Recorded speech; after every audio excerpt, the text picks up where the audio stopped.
Tere hommikust, tulin jalutama oma 2 koeraga. Pole varem käinudki nendega kahekesi niimoodi, et nad olid küll ennem paela otsas. Et harjutame vaikselt, kuidas nööri otsas jalutada on. Aga mitte sellest ma ei tahtnud rääkida. Ma lasin koerad lahti, me hakkame kodu poole tagasi minema. Et las nad siis jooksevad natukene, ma saan rääkida.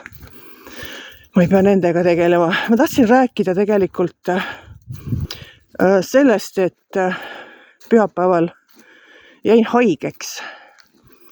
Abikaasa käis külas ühel gripihaigel, nõndanimetatud gripihaigel.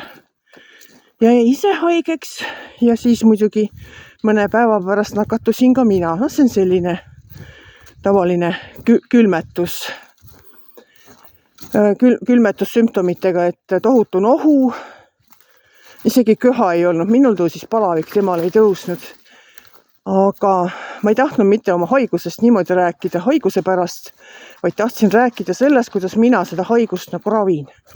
Või igat sorti külmetust, mis iganes mind tabab. Et ma juba aastaid tegelen eeterlike õlidega. Kunagi üks tuttav mulle neid tutvustas. Ja ma olen talle ääretult tänulik. Et mina tegelen külmetusega eeterlike õlidega. Ja panen siis baasõli. Mul on see kookosõli, aga see võib olla ükskõik mis õli. Panen peopesale natukene õli, sest et eeterlik õli lahustub ainult õlist, ta ei lahustu vees. Ja sinna panen siis oma peopesale. Panen paar tilka lavendliõli, paar tilka teepuuõli ja kui mul on köha, siis ka eukalüptiõli.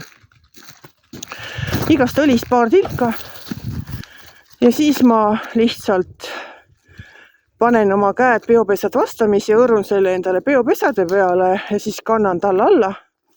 Ja kui on köha, siis rinna peale ka, et see tegelikult, kui on niisugune köha, nagu pole päris köha, aga ta kõdistab kurgus ja ei lase näiteks magama jääda, siis see väga ruttu aitab ja ta võtab ära selle kõdistamise tunde ja sa saad nagu rahulikult magama jääda. Et kui mul abikaasa siin siiamaale veel, tema ei ole õliusku, siiamaale veel tatistab, siis minul nagu, ütleme nii, et nohu on, aga täna on kolmapäev, et ma nagu põhimõtteliselt paari päevaga sain terveks nii palju, et võin juba väljas olla ja palavikku ei ole ja see õudne nohu on ka kadunud, kuigi nohu veel on, aga ta ei ole enam nagu nii tugev, et elamist segab.